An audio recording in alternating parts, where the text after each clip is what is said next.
الحمد لله نحمده ونستعينه ونستغفره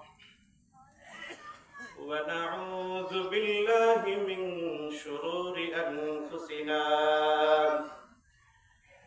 ومن سيئات أعمالنا من يهده الله فلا مضل له ومن يضلله فلا هادي له ونشهد أن لا إله إلا الله وحده لا شريك له ونشهد أن سيدنا ونبينا وشفيعنا وحبيبنا وطبيب قلوبنا ومولانا محمدا عبده ورسوله أرسله الله إلى الناس كافة بشيرا ونذيرا وداعيا إلى الله بإذنه وسراجا منيرا وصلى الله تعالى على خير خلقه محمد وعلى آله وأصحابه وبارك وسلم تسليما كثيرا أما بعد فقد قال الله تبارك وتعالى في كلامه المجيد وفرقانه الحميد أعوذ بالله من الشيطان الرجيم بسم الله الرحمن الرحيم يا أيها الذين آمنوا اتقوا الله حق تقاته ولا تموتن إلا وأنتم مسلمون وقال تعالى في آية أخرى قل يا عبادي الذين أسرفوا على أنفسهم لا تقنطوا من رحمة الله إن الله يغفر الذنوب جميعا إنه هو الغفور الرحيم وقال عليه الصلاة والسلام أفلا أكون عبدا شكورا أو كما قال النبي عليه الصلاة والسلام আজকের পশ্চিম বাঁশবাড়িয়া গ্রামের যুব সমাজের উদ্যোগে ওয়াজ মাহফিল যারা এই ওয়াজ মাহফিলকে সফল করার জন্য অক্লান্ত পরিশ্রম করেছেন পরামর্শ দিয়েছেন অর্থ দিয়েছেন আল্লাহ তাআলা তাদের এই সকল পরিশ্রমকে কবুল করুন আমিন তাদের উসিলা করে আল্লাহ তাআলা আমাদেরকেও হেদায়েতের বাণী ঢুকিয়ে দিন আমার প্রাণপ্রিয় মুসলিম ভাইরা যতদূর পর্যন্ত মাইকের আওয়াজ পৌঁছতেছে ততদূর পর্যন্ত পর্দার আড়ালে থাকা মা ও বোনেরা গণ্যমান্য ও বিভিন্ন পেশাজীবীর সুধী বীরেন্দ্ররা আসসালামু আলাইকুম ওয়া রাহমাতুল্লাহি ওয়া বারাকাতুহু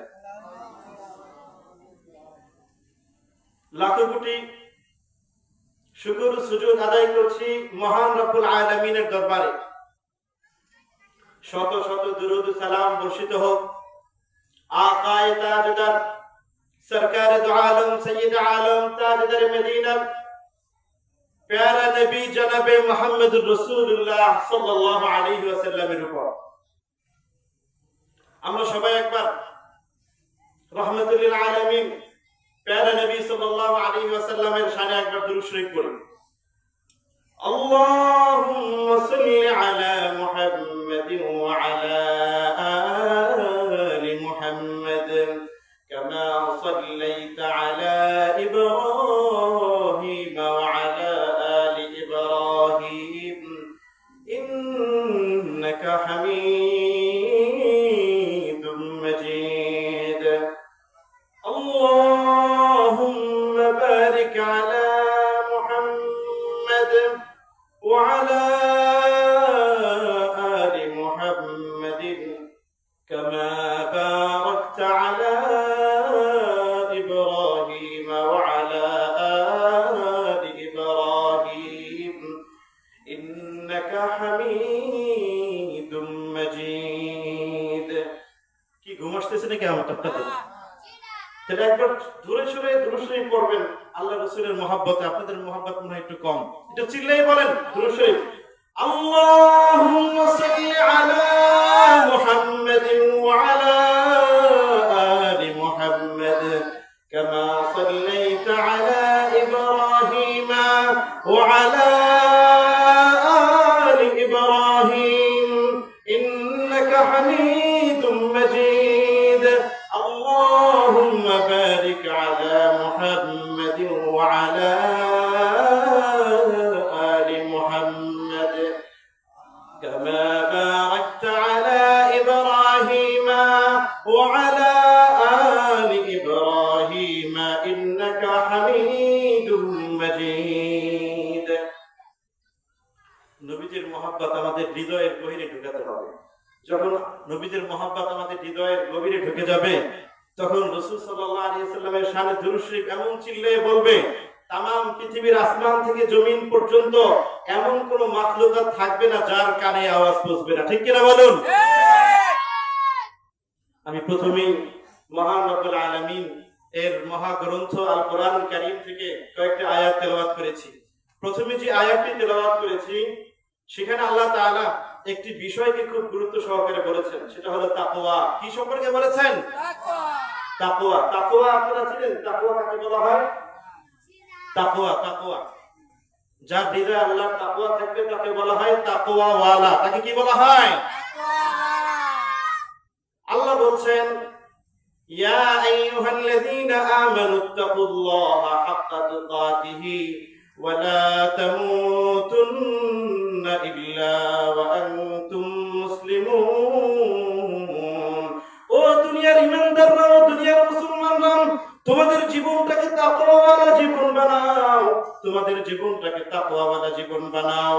আর তোমরা মৃত্যুর আগে মুসলমান না হয়ে মৃত্যুর দুয়ারে পাড়া দিও না।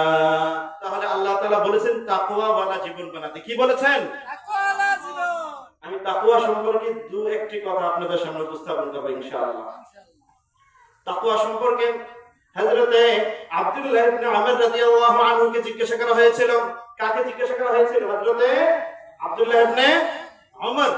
হযরতে আব্দুল্লাহ ইবনে ওমরকে জিজ্ঞাসা করা হলো, হুজুর আপনি তো আল্লাহর রাসূলের অনেক বড় সাহাবী, আপনি তো আল্লাহর রাসূলের অনেক বড় সাহাবী, আল্লাহ রাসূলের কাছে অনেক দিন থেকেছেন, সাহাবায়ে কেরামদের সঙ্গে অনেক দিন আপনার ওঠা বসা হয়েছে, আল্লাহর রাসূলের কাছ থেকে আপনি আল্লাহর রাসূলের বক্তব্য শুনেছেন সরাসরি, আল্লাহর রাসূলের আলোচনাগুলো শুনেছেন সরাসরি, আপনি তো ভালো বলতে পারবেন তাকওয়া কাকে বলা হয়? তখন হযরত আব্দুল্লাহ ইবনে ওমর রাদিয়াল্লাহু আনহু বললেন, শোনো তাকওয়া বলা হয় কাকে। সুন্দরভাবে একটা উদাহরণ পেশ করেছেন তাকওয়া। তিনি বললেন, শোনো একটা কাঁটাময় পথ, একটা পথ যদি হয়, এখান থেকে মনে করেন আপনারা যাবেন বাউফল, বাউফলের পথ যেটা দিয়ে আপনারা চলাচল করেন সেই পথটা এতটাই কাঁটাওয়ালা যে আপনি চলতে গেলে সেখানে কাঁটার ফোড়া আপনার গায়ে লাগা ছাড়া আপনি চলতে পারবেন না। এরকম যদি পথটা হয় এই পথে আপনি যাবেন না, যাবেন না। হযরত আব্দুল্লাহ ইবনে ওমর বলেন, এমন কাঁটাময় পথ যেই পথের ভিতরে চলতে গেলে জামা ছিঁড়ে যাবে, শরীরের রক্তের ভিতরে শরীরের গোশত ছিঁড়ে যাবে, রক্ত বের হবে। এখন যদি কোন আল্লাহর বান্দা এমন সতর্কতার সাথে নিজেকে হেফাজত করে এই পথটাকে অতিক্রম করে, এই রাস্তার একটা কাঁটাও তার গায়ের ভিতরে ঢুকলো না, তার শরীরে কোনো পোশাকও ছিল না। তাহলে এই লোকটা যে খুব হেফাজতের সাথে নিজের পথ অতিক্রম করলো, এই পথ অতিক্রম করাটা কি বলা হয় তাকওয়া। তার মানে হলো এই দুনিয়ার জীবনটা বিভিন্ন পাপাচার গুনাহ দিয়ে ভরপুর, এই গুনাহটাকে বলা হয় কি কাঁটা। এই গুনাহটাকে কি বলা হয়? কাঁটা বলা হয়। মিথ্যা কথার গুনাহ আছে, মালে ভেজাল দেওয়ার গুনাহ আছে, দুর্নীতির গুনাহ আছে, মানুষ মারার গুনাহ আছে, মানুষ ঠকানোর গুনাহ আছে, এগুলো সব কাঁটা। হযরত আব্দুল্লাহ ইবনে ওমর বুঝাতে চেয়েছেন, যদি আল্লাহর কোনো বান্দা দুনিয়ার জীবনে চলার ক্ষেত্রে এ সকল গুনার সাথে নিজেকে না জড়ায়, এ সকল কাঁটার সাথে যদি নিজেকে না জড়ায়, তাহলে ওই মানুষটার জীবন হলো তাকওয়াওয়ালা জীবন। সুবহানাল্লাহ। তোরা কি তাকওয়াওয়ালা জীবন গঠন করতে চান না? কে কে চান হাত উঁচু করে দেখান। আল্লাহ সবাইকে কবুল করুন, আল্লাহ সবাইকে কবুল করুন। আল্লাহ তাআলা পবিত্র কোরআনে বলেন এই তাকওয়া অর্জন কেমনে করবে। পবিত্র রমজান মাস আসছে, আমাদের কি আসছে? রমজান মাস আসছে। আল্লাহ বলছেন ইয়া আইয়ুহাল্লাযীনা আমানু কুতিবা আলাইকুমুস সিয়াম কামা কুতিবা আলাল্লাযীনা মিন ক্বাবলিকুম লাআল্লাকুম তাত্তাকুন। সুবহানাল্লাহ, আল্লাহু আকবার। আল্লাহ বলছেন ও দুনিয়ার ইমানদাররা, আমি তোমাদের উপর রোজাকে ফরজ করে দিলাম, রমজানের রোজাকে। এটা শুধু তোমাদের উপরেই ফরজ করি নাই, বরং তোমাদের আগে যে জাতিগুলো ছিল, যে কওমগুলো ছিল, তাদের উপরও এই রোজাগুলোকে আমি ফরজ করেছিলাম। শুধু তোমাদের উপরে দিয়েছি এরকম, আমাদের উপর আল্লাহ দিয়েছেন শুধু রোজা? আগে জাতির উপর আল্লাহ তাআলা দিয়েছেন। মুসা আলাইহিস সালামের কওমের উপর আল্লাহ দিয়েছেন, ঈসা আলাইহিস সালামের কওমের উপর আল্লাহ তাআলা দিয়েছেন। যত নবী রাসূলের পূর্বে অতিক্রম হয়েছে, সকল নবী রাসূলদের উপরে আল্লাহ তাআলা এই রোজাটাকে ফরজ করেছিলেন। আল্লাহ আমাদের উপরও ফরজ করেছেন। আল্লাহ তাআলা বলেন তোমরা যদি এই রমজানের রোজাটা রাখো, তাহলে তোমাদের ভিতরে একটা জিনিস পয়দা হবে, সেই জিনিসটার নাম হলো তাকওয়া। সেই জিনিসটার নাম কি বলেন? তাকওয়া। আল্লাহ বলছেন আমি এই রোজাকে তোমাদের উপরে ফরজ করেছি কেন জানো? লাআল্লাকুম তাত্তাকুন, যাতে করে তোমরা তাকওয়াওয়ালা হয়ে যাও।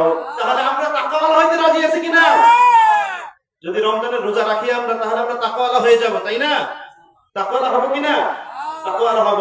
আর যদি পড়তে লাগি, যদি দিনের বেলাও খাবার খান, তাকওয়াওয়ালা হওয়া যাবে? হওয়া যাবে না। আল্লাহ তাআলা আমাদের সবাইকে হেফাজত করুন। তাহলে তাকওয়াওয়ালা জীবন আমরা সবাই চাই, চাই কি চাই না? তাকওয়াওয়ালা জীবন যদি গঠন করি, তাহলে আমাদের কি লাভ হবে? আল্লাহ তাআলা পবিত্র কোরআনে সূরাতুত তালাকের 3 নম্বর আয়াতে আল্লাহ বলছেন ওয়া মান ইয়াত্তাকিল্লাহা ইয়াজআল লাহু মাখরাজা। আল্লাহর কোন বান্দা যদি তাকওয়াওয়ালা জীবন বানায়, তাহলে আল্লাহ রাব্বুল আলামিন তার জীবনের রিজিকের সকল টেনশনকে দূর করে দিবেন। কি টেনশন দূর করবেন? রিজিক, রিজিক, রিজিক, রিজিক চিনেন আপনারা? রিজিক চিনেন? রিজিক, রিজিক কে কে চিনেন? হাত উঠিয়ে দেখান। রিজিক, রিজিক মানে হলো আমাদের জীবন চলার জন্য যা যা দরকার সবকিছুর নামই হলো কি? রিজিক। আমাদের জীবনে চলার জন্য পোশাকের দরকার আছে কি নাই? আছে। আমাদের জীবনে চলার জন্য খাবারের দরকার আছে কি নাই? আছে। আমাদের জীবনে চলার জন্য মেধার দরকার আছে কি নাই? আছে। আমাদের জীবনে চলার জন্য সুস্থতার দরকার আছে কি নাই? আছে। এই সব কিছুর নাম হলো রিজিক। আল্লাহ তাআলা বলেন আল্লাহর কোন বান্দা যদি তাকওয়াওয়ালা জীবন বানায়, তাহলে আল্লাহ তাআলা তার এই সব রিজিকগুলোকে পূরণ করে দিবেন। সুবহানাল্লাহ। তাহলে তাকওয়াওয়ালা জীবন গঠন করার জন্য আমাদের কি করতে হবে? কি বলেছি? এক নম্বরে রমজানের রোজা ঠিকমতো রাখতে হবে। আরেকটা বিষয় আল্লাহর কাছে কান্না করা লাগবে। কি করা লাগবে বলেন? আল্লাহর কাছে কান্না লাগবে।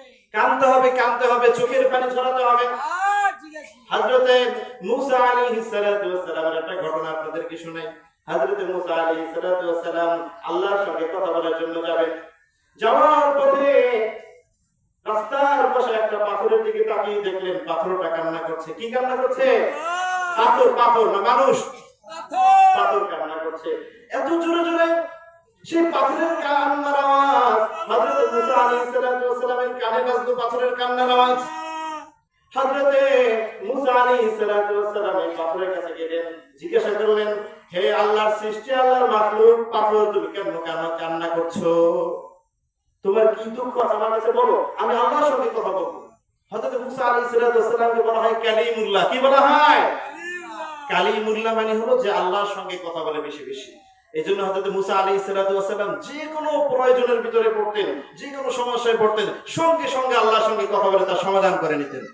হযরত মুসা আলাইহিস সালাতু ওয়াস সালাম পাথরটাকে বললেন, হে পাথর, তোমার কি দুঃখ আছে আমার কাছে বলো, আমি আল্লাহর সঙ্গে কথা বলে তোমার এই দুঃখগুলো সমাধান করে দিব। পাথরটা বলল, আমি শুনেছি, আমি জেনেছি আল্লাহ তাআলা জাহান্নামের ভিতরে যেই দুইটা বস্তুকে জ্বালাবেন, যেই দুইটা বস্তু দিয়ে, আপনারা চুলা জ্বালাতে দেখেছেন না? মহিলাদের চুলার আগুন জ্বালায় কি দিয়ে জ্বালায়? লাকড়ি দিয়ে জ্বালায় না? খড়ি দিয়ে জ্বালায় না? জাহান্নামের ভিতরে আগুন যে জ্বলবে সেখানে তো খড়ি লাগবে নাকি? না, খড়ি ছাড়া এমনি আগুন জ্বলবে? খড়ি লাগবে। তো জাহান্নামের খড়ি এবং লাকড়ি হবে মানুষ আর পাথর। কি হবে? মানুষ আর পাথর। সেই পাথরটা কান্না করে হযরতে মুসা আলাইহিস সালাতু ওয়াস সালামকে বললেন, হে মুসা, শোনো, আমি শুনেছি আল্লাহ তাআলা জাহান্নামকে যেই দুইটা বস্তু দিয়ে জ্বালাবেন, সেই দুইটা বস্তুর একটা হলো মানুষ আর একটা হলো পাথর। ওয়াকুদুহান নাসু ওয়াল হিজারা উইদ্দাত লিল কাফিরিন। আমি আল্লাহর ভয় কান্না করছি, গুনাহগার মানুষদেরকে আল্লাহ তাআলা জাহান্নামের ভিতরে জ্বালাবেন, আবার পাথরকেও জাহান্নামের ভিতরে জ্বালাবেন। আমিও সেই পাথরের অন্তর্ভুক্ত হয়ে যাই কিনা, যেই পাথরকে আল্লাহ তাআলা জাহান্নামের আগুনে জ্বালাবেন। আমি আল্লাহর ওই ভয় কান্না করছি। হযরত মুসা বললেন, কে বললেন? পাথর বলল মুসাকে, পাথর মুসাকে বলল।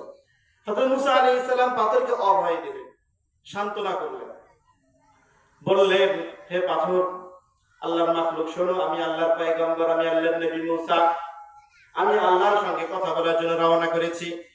তোমার এই দুঃখের কথা আমি আল্লাহর সামনে সর্বপ্রথম পেশ করব, আল্লাহর কাছে বলবো, আল্লাহ, আপনার একটা পাথর আপনার ভয় কান্না করছে। আল্লাহর পয়গম্বর মুসা আলাইহিস সালাম সেখান থেকে দৌড়ে গেলেন, আল্লাহর সঙ্গে কথা বলার জন্য সেখানে চলে গেলেন। প্রথমে যে কথাটা আল্লাহর সঙ্গে বলবেন সেই কথাটা হলো, আল্লাহ, হে মহান রব্বুল আলামিন, হে আসমানের মালিক, জমিনের মালিক, সূর্যের মালিক, তামাম পৃথিবীর মালিক, ছোট্ট একটা পাথর আপনার ভয় কান্না করছে, আপনি যদি তাকে জাহান্নামের আগুনে জ্বালিয়ে দেন কিনা এই ভয়ে সে কান্না করছে। আল্লাহ বললেন, হে মুসা, শোনো, আমি ওই পাথরকে ক্ষমা করে দিলাম, ওই পাথরকে জাহান্নামের আগুনে জ্বালাবো না। হযরত মুসা আলাইহিস সালাম দৌড় দিয়ে ছুটে আসলেন সেই পাথরের কাছে। পাথরের কাছে এসে বললেন, হে পাথর, আল্লাহ তাআলা তোমাকে ক্ষমা করে দিয়েছেন, তুমি কান্না করো না। পাথরের কান্না থেমে গেল। হযরত মুসা আলাইহিস সালাম সেখান থেকে ফিরে আসলেন। ফিরে আসার পরে অনেক দিন পরে আবারও সেই রাস্তা দিয়ে যাচ্ছিলেন। যাওয়ার সময় আবারও সেই পাথরের দিকে নজর পড়লো। তাকিয়ে দেখলেন পাথরটা কান্না করছে আগের মতোই। হযরতে মুসা আলাইহিস সালাম বললেন, কি ব্যাপার, আল্লাহ তাআলা তো তোমাকে ক্ষমা করে দিয়েছেন, আবার তুমি কেন কান্না করছো? পাথরটাই বলল, আমি যখন কান্না করেছিলাম তখন আল্লাহ আমাকে ক্ষমা করেছিলেন। কেন ক্ষমা করেছিলেন আমি বুঝেছি, আমি কান্না করেছি এইজন্য আল্লাহ আমার প্রতি খুশি হয়েছে। তাহলে যেই কান্না করলে, যেই কাজটা করলে আল্লাহ তাআলা খুশি হয়, সেই কান্না আমি আর ছাড়বো না, কারণ আমি চাই আল্লাহ তাআলা আমার উপরে যাতে বেশি বেশি খুশি হয়ে যান। সুবহানাল্লাহ। তাহলে কানলে আল্লাহ তাআলা খুশি হয়, কানলে আল্লাহ তাআলা কি হয়? খুশি হয়। দেখেন, একটা পাথর, আচ্ছা এই পাথরটা কি ভুল করেছিল বলেন? মানুষ না হয় মিথ্যা কথা বলে, দুর্নীতি করে, মানুষ মারে, কাটে, হত্যা করে, রাহাজানি করে, গুম খুন করে, জিনা ব্যভিচার করে, অশ্লীল কাজকর্ম করে, গালিগালাজ করে, অন্যায় অনাচার পাপাচারে নিজের জীবনটাকে সে ঢেলে সাজায়। কিন্তু একটা পাথর কি এগুলো করে? পাথর কি এই গুনাহগুলো করে? সে পাথর, সে কিন্তু মানুষ নয়। তারপরও আল্লাহর ভয় সে কান্না করছে। আল্লাহ বলেন, وَإِنَّ مِنَ الْحِجَارَةِ لَمَا يَتَفَجَّرُ مِنْهُ الْأَنْهَارُ وَإِنَّ مِنْهَا لَمَا يَشَّقَّقُ فَيَخْرُجُ مِنْهُ الْمَاءُ وَإِنَّ مِنْهَا لَمَا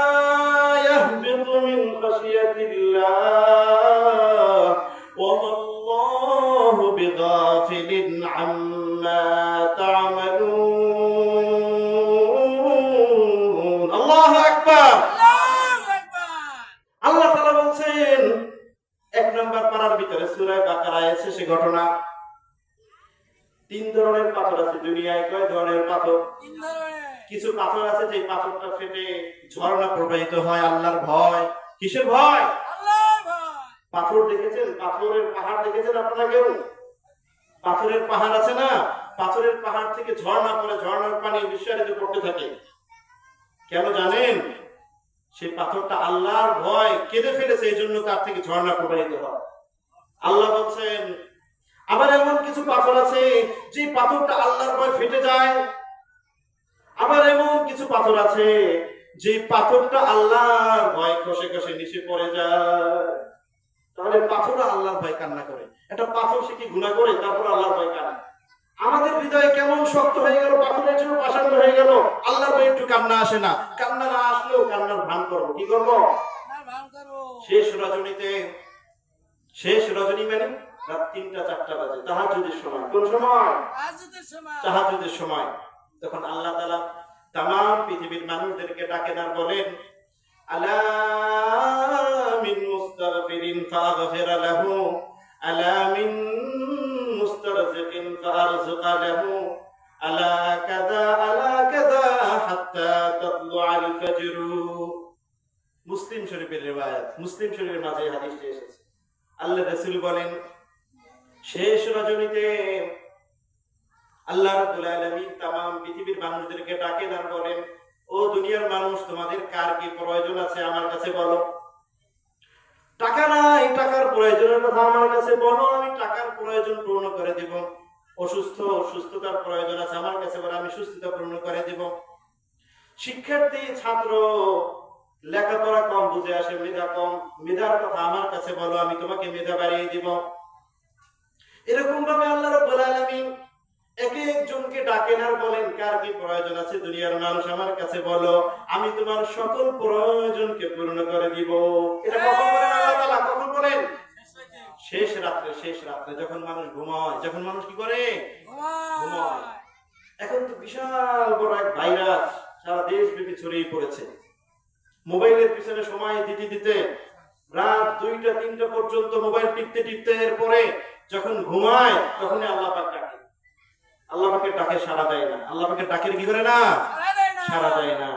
আল্লাহ তাআলা তখন ডাকেন বলেন ও দুনিয়ার মানুষ, কার ক্ষমার প্রয়োজন আছে? গুনাহ করে ফেলেছো, না বুঝে গুনাহ করে ফেলেছো, আমার কাছে ক্ষমা চাও, আমি তোমাকে ক্ষমা করে দিব। তাহলে প্রয়োজন পূরণের জন্য আল্লাহ ডাকেন কখন? শেষ রাতে। ক্ষমা চাওয়ার জন্য আল্লাহ ডাকেন কখন? শেষ রাতে। আল্লাহ বলছেন قل يا عبادي الذين أسرفوا على أنفسهم لا تقنطوا من رحمة الله إن الله يغفر الذنوب جميعا إنه هو الغفور الرحيم। আল্লাহ বলছেন হে নবী, আপনি তামাম পৃথিবীর মানুষদেরকে এই কথা জানিয়ে দিন ও দুনিয়ার মানুষ, তোমরা যে যেই গুনাহ করে ফেলেছো, অন্যায় করে ফেলেছো, মানুষদেরকে ঠকিয়েছো, মিথ্যা কথা বলেছো, জেনা ব্যভিচার করে ফেলেছো, অশ্লীল কাজ করে ফেলেছো, যেটা তুমি জানো আর কেউ জানে না, আমার কাছে ক্ষমা চাও, আমি তোমাকে ক্ষমা করে দিব। একজন মানুষ মনে করুন সারা জীবন গুনাহ করেছে, সারা জীবন গুনাহ করেছে। মনে করেন 100 বছর বয়স। কত বছর বয়স? 100 বছর বয়স হয়েছে। পুরোটা জীবন তার গুনাহ দিয়ে ভরপুর। টর্চ লাইট দিয়ে যদি খোঁজা হয় তার জীবনটা, তাহলে দেখা যাবে একটাও ভালো আমল নাই। পুরো জীবনটা কালো হয়ে আছে গুনাহ দিয়ে। আল্লাহ তাআলা বলেন এই মানুষটাও যদি 100 বছর হওয়ার পরে কোনো একদিন তার গুনাহগুলো স্মরণ করে তার গুনাহগুলো আমার কাছে স্বীকার করে অনুতপ্ত হয়, অনুশোচনা প্রকাশ করে, আফসোস করে, আর বলে আল্লাহ তাআলা আমি এই যে গুনাহগুলো করেছি, না বুঝে করে ফেলেছি, আর এই গুনাহ আর করব না, তওবা করলাম, আল্লাহ তাআলা সাথে সাথে এই বান্দার 100 বছরের সব গুনাহগুলোকে মোচন করে দিবে। আল্লাহর রহমত অসীম, রহমতের কোনো কুল কিনারা নাই। আছে? আমাদের পৃথিবীতে 7টা বড় বড় মহাসাগর আছে। কয়টা? সবচেয়ে বড় সাগরের নাম কি বলেন তো আপনারা? সবচেয়ে বড় সাগর আটলান্টিক মহাসাগর, তাই না? এই সাগরের পানি কি পরিমাণে আছে আপনারা বলতে পারবেন কেউ? কোন কম্পিউটার, কোন ক্যালকুলেটর ধরতে পারবে সেই পানির হিসাব কত কেজি পানি আছে? আপনাদেরকে দায়িত্ব দেওয়া হলো, আপনারা সেই সমুদ্রের পানি কম্পিউটার নিয়ে হিসাব করে বের করেন। পারবেন? সম্ভব না। এত টনে টনে পানি নিয়ে আটলান্টিক মহাসাগর পৃথিবীর বুকে বয়ে যাচ্ছে চিরকাল ধরে। এই আটলান্টিক মহাসাগরের কিন্তু কুল একটা কিনারা আছে, আছে কি নাই? একটা কিনারা আছে, কিনারা আছে, তীর আছে। কি আছে? তীর আছে। এত বড় সাগর, এত বড় সাগর, তারপরও কি আছে? তার একটা কুল আছে, কিনারা আছে। কিন্তু আমার রবের রহমতের সাগর এত বড়, তার কোনো কুল নাই, কিনারা নাই। সুবহানাল্লাহ, কি কোনো কুল কিনারা নাই। এজন্যই একজন মানুষ যদি সারাটা জীবন ভর গুনাহ করে, গুনাহ করার পরে গুনাহগুলোকে স্বীকার করে অনুতপ্ত হয়ে হয়ে আল্লাহর কাছে ক্ষমা চায়, 100 বছরের গুনাহর সাথে যখন আল্লাহ রাব্বুল আলামিনের রহমতের ঢেউ লাগে, সাথে সাথে এই ঢেউ এসে তার জীবনের সকল গুনাহগুলোকে মুছে দেয়। আল্লাহ তাআলা ক্ষমা করলে কোনো লস আছে? ক্ষমা করলে কোনো লাভ আছে? কোনো লাভ নেই, কোনো কি নেই, লসও নেই। লাভ লস দুটোটাই আপনার আর আমার। কার? কিন্তু আপনি আর আমি আল্লাহর কাছে চাই না, ক্ষমা চাই না। কি করি না? ক্ষমা চাই না। আল্লাহর কাছে আমরা কি চাই না? ক্ষমা চাই না।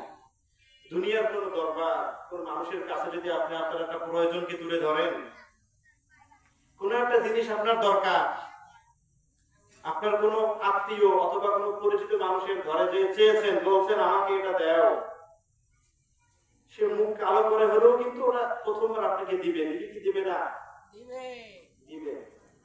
কিন্তু দ্বিতীয়বার, দ্বিতীয় দিন, আরেকদিন আপনার দরকার, সেই দিন আপনি আবার তার কাছে গেলেন, যে আবার চাইলেন, আপনাকে দ্বিতীয় দিন সে দিবে না?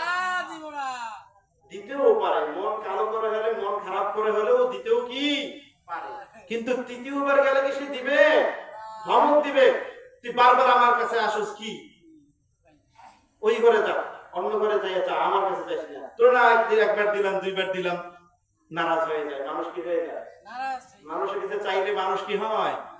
নারাজ হয়ে যায়। কিন্তু আমার রবের কাছে চাইলে আমার রব কিন্তু কি হয় না? নারাজ হয় না। কি হয় না? খুশি হয়। আপনি আল্লাহর কাছে একবার চাইবেন, আল্লাহ খুশি হবে। দ্বিতীয়বার চাইবেন, প্রথমবারের চেয়ে আরো বেশি খুশি হবে। তৃতীয়বার চাইবেন, তৃতীয়বারের চেয়ে আরো বেশি খুশি হবে। চতুর্থবার চাইবেন, পঞ্চমবার, ষষ্ঠবার, সপ্তমবার, যতবার চাইবেন, শতবার চাইবেন, আল্লাহ তাআলা আগের চেয়ে আরো বেশি খুশি হয়ে যাবেন। সুবহানাল্লাহ। हर घड़ी देखने के तू तैयार है, जो न मंगे उससे तू बेजार है। हर घड़ी देखने के तू तैयार है, जो न मंगे उससे तू बेजार है। আমার রব সব সময় দেওয়ার জন্য তৈরি আছেন, কিন্তু মানুষ আল্লাহর কাছে চায় না। যেহেতু মানুষ আল্লাহর কাছে চাইতে জানে না, চায় না, এই জন্য আল্লাহ তাআলা তাকে দেন না। মানুষ যখন আল্লাহর কাছে চায়, একবার চায় আল্লাহ খুশি হয়ে যান, দুইবার চান আল্লাহ খুশি হয়ে যান, যতবার চাইবেন আল্লাহ তার উপরে খুশি হয়ে যাবেন। কিন্তু যখনই আল্লাহর কাছে না চাইবে বান্দার কাছে, মানুষের কাছে, তখন আল্লাহ নারাজ হয়ে যান। কি হয়ে যান? চাইতে হবে কার কাছে বলেন? আল্লাহর কাছে না মানুষের কাছে চাইবেন? মাজারে যাই চাইবেন?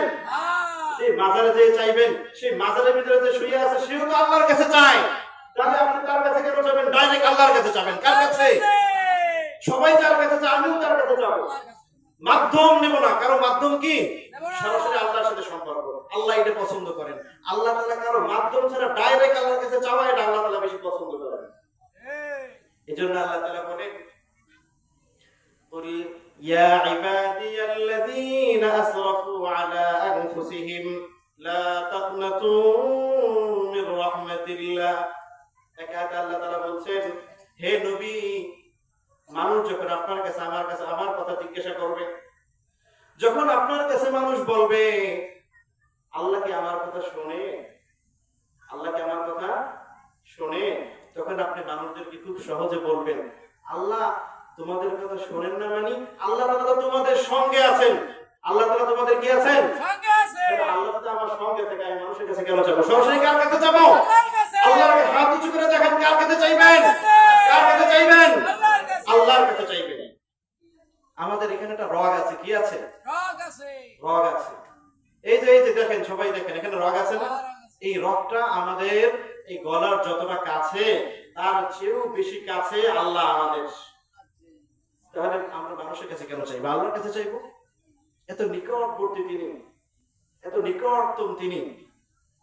তাহলে আমরা কার কাছে চাইবো বলেন? আল্লাহর কাছে চাইবো। وَإِذَا سَأَلْتَ فَاسْأَلِ اللَّهَ وَإِذَا اسْتَعَنْتَ فَاسْتَعِنْ بِاللَّهِ। যখন তুমি চাইবা আল্লাহর কাছে চাইবা, যখন তুমি সাহায্য চাইবা তখন আল্লাহর কাছে চাইবা। সুবহানাল্লাহ। ছোট্ট একটা ঘটনা বলে শেষ করছি। অনেক সময় পথের পথিক মানুষের কাছে হাত পেতে না, 1 টাকা 2 টাকা চায়, তাই না? এক লোকের কাছে সে এরকম হাত পেতেছে, তখন বলছে আমার কাছে কোনো টাকা নাই, তবে এই এলাকার একজন মাতব্বর আছে, তার কাছে চাও, সে তোমাকে হাত ভরে টাকা দিবে। তখন সে ওই মাতব্বরের খোঁজে বের হলো, খুঁজতে খুঁজতে দেখলো মাতব্বর মসজিদের ভিতরে। কোথায়? মসজিদের ভিতরে বসে বসে আল্লাহর কাছে কান্না করছে, আর তার নিজের জীবনের যত চাওয়া পাওয়া সব আল্লাহর কাছে চাচ্ছে। তখন ওই ভিক্ষুক যে ওই মানুষের কাছে চেয়েছিল, এরপরে ওই মানুষটা থেকে সন্ধান পেয়েছিল এই মাতব্বরের, এরপরে এই মাতব্বরকে যে দেখলো সে আল্লাহর কাছে চাচ্ছে নিজের প্রয়োজন, তখন ওই ভিক্ষুক তার ভিক্ষাগিরি ছেড়ে সে বলল, যারা আল্লাহর কাছে চেয়ে সবকিছু নেয়, তাহলে আমি আল্লাহর কাছে না চেয়ে মানুষের কাছে কেন চাইবো? ভিক্ষাবৃত্তি আল্লাহ এটা পছন্দ করেন না। নিজের যতটুকু পরিশ্রম আছে, নিজের গায়ে যতটুকু দিন পর্যন্ত যতটুকু রক্ত আছে, 1 ফোঁটা রক্ত থাকা পর্যন্ত আপনি নিজের পায়ে দাঁড়িয়ে খাবেন, মানুষের কাছে চাবেন না, এটা আল্লাহ পছন্দ করেন না। একজন বুজুর্গ, একজন কি বুজুর্গ, বুজুর্গ যে হয় আল্লাহ তাআলা তাকে বেশি ধরেন। আপনার কাছের যে আত্মীয় সে যদি একটা ভুল করে, এই ভুল আপনি বেশি ধরবেন কিনা বলেন? দূরের মানুষের ভুল আপনি ধরবেন? আল্লাহর কাছের সবচেয়ে কে? আল্লাহর প্রিয় যে আল্লাহর বুজুর্গ যে সে, তাই না? আল্লাহর এক বুজুর্গ একবার রাস্তা দিয়ে যাচ্ছেন, যাওয়ার সময় তখন তার পানির পিপাসা লেগেছে। পানির পিপাসা লাগার পর সে একজনের কাছে পানি চাইল, আমাকে 1 গ্লাস পানি দাও। তখন যার কাছে পানি চেয়েছে তার কাছেও পানি ছিল না, সে পানি আনার জন্য গিয়েছে বাড়িতে। বাড়িতে যেতে যেতে এরপর আস্তে আস্তে এসে দেখে যে ওই বুজুর্গ পড়ে আছে, আর বুজুর্গের উপরে মাছি আর পোকামাকড় এসে পড়ছে। তখন ওই বুজুর্গ, ওই যে লোক যে পানি নিয়ে আসলো, সে অবাক হয়ে ভাবতে থাকলো, কি হলো, আমার কাছে পানি চেয়েছে আর আমি পানি আনতে গেলাম, আর সে এখানে পড়ে এভাবে মাছি মশা তার উপরে খেয়ে যাচ্ছে, তার গা খেয়ে যাচ্ছে, কি হয়েছে? তখন আওয়াজ এসেছে, গায়েবী আওয়াজ। এই আওয়াজটা কে দেয় এটা কেউ জানে না, কিন্তু আওয়াজটা আসে আল্লাহর পক্ষ থেকে। কার পক্ষ থেকে? হযরত মুসা আলাইহিস সালাম আল্লাহর সাথে কথা বলতেন না, আল্লাহকে দেখে বলতেন না, কিন্তু দেখে বলতেন সরাসরি না, বরং একটা আওয়াজ আসতো আল্লাহর পক্ষ থেকে, গাছ থেকে, মিনাশ শাজারা, শাজার থেকে আওয়াজ আসতো, সেভাবে কথা বলতেন। তখন ওই বুজুর্গের এই ঘটনা প্রসঙ্গে একটা আওয়াজ এসেছে, বলছে, হে আল্লাহর বান্দা, এত বড় ওলি হয়ে গেল আমার ইবাদত করে করে, এতদিন আমার কাছে চেয়েছো, আর 1 গ্লাস পানি তুমি আমার কাছে না চেয়ে আল্লাহর বান্দার কাছে চেয়েছো। আল্লাহ নারাজ হয়ে গিয়েছেন। কি হয়ে গিয়েছেন? চাইতে হবে কার কাছে বলেন? মাজারের কাছে চাইতে হবে, তাই না? মাজারের কাছে চাইলে পাওয়া যাবে তো? সন্তান পাওয়া যাবে না? সন্তান পাওয়া যাবে না মাজারের কাছে চাইলে? আরে পাওয়া যাবে, তাহলে মানুষ চাই কেন? মাজারের কাছে চাইলে যদি সন্তান পাওয়া না যায়, তাহলে চাই কেন? চাই কেন বলেন? না বোঝার কারণে। না বোঝার কারণে। আল্লাহ তাআলা আমাদের সবাইকে বোঝার তৌফিক দান করুন। ওয়া তাওফীক ইল্লা বিল্লাহ।